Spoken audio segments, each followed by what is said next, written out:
Hindi na lang mga artista at kapwa politiko ang kinukuha ng mga kandidato para sila i-endorso sa kampanya. Sa pag-usad ng teknolohiya, malaking papel na rin ang ginagampanan ng mga content creator at influencer na posibleng maka-impluwensya sa mga boboto.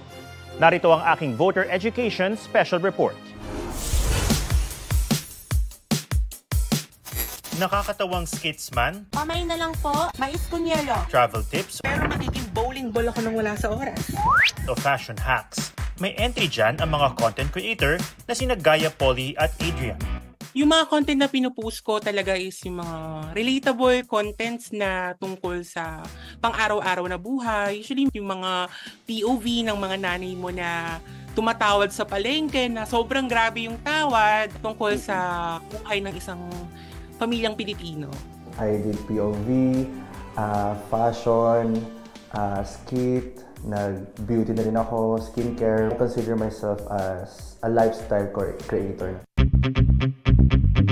Makabagong celebrity kung may tuturing ang mga content creator at influencer.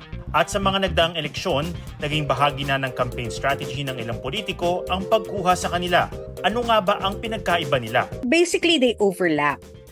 But a content creator is the more generic term because it means it's someone who produces engaging materials like videos, photos, blogs, or even art for the audience. The influencers also create content, but their intention is really it's sort of to market something, whether it's a product, an idea, a viewpoint. Ang hindi may kakaila, ang kanilang hatak at relatability sa publiko. They can say things that you cannot put in an ad. No, they can give a nice story about your life and show what a brilliant person you are. Hindi sila super malayo na artista kasi nagsimula sila bilang regular na tao lang na gumagawa lang ng content. Uy, alam ko to, kasi lumalabas na to sa feed ko. Uy, nakakasagot ako to, nagre-reply siya agad sa comments ko.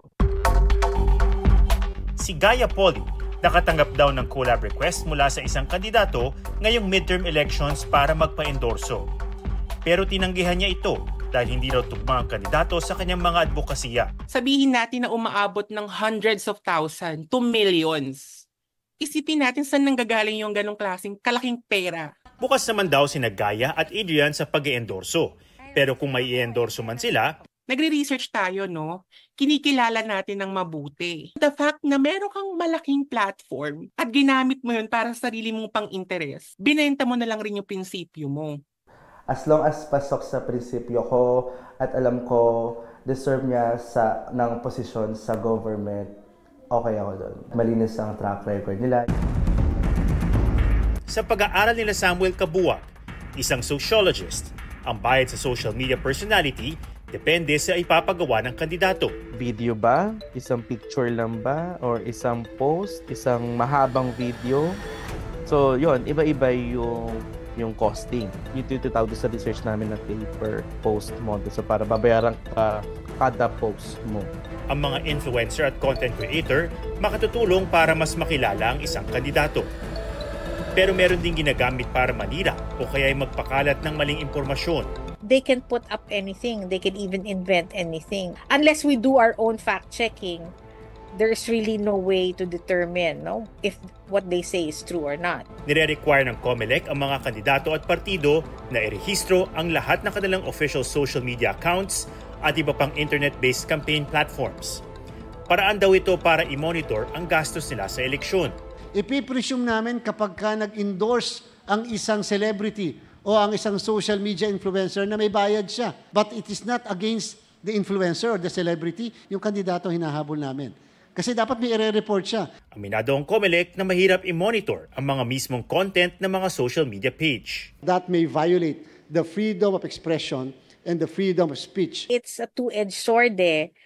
While you might say that sige, let's regulate all the yung disinformers kasi nga sumusobra na. But then who is to say who is the disinformer and who is the truthful one? Kaya ang hamon sa mga botante maging mapanuri hindi lang sa kakayahan ng mga kandidato kundi pati sa mga nakikita online. Huwag magpahuli sa mga balitang dapat niyong malaman.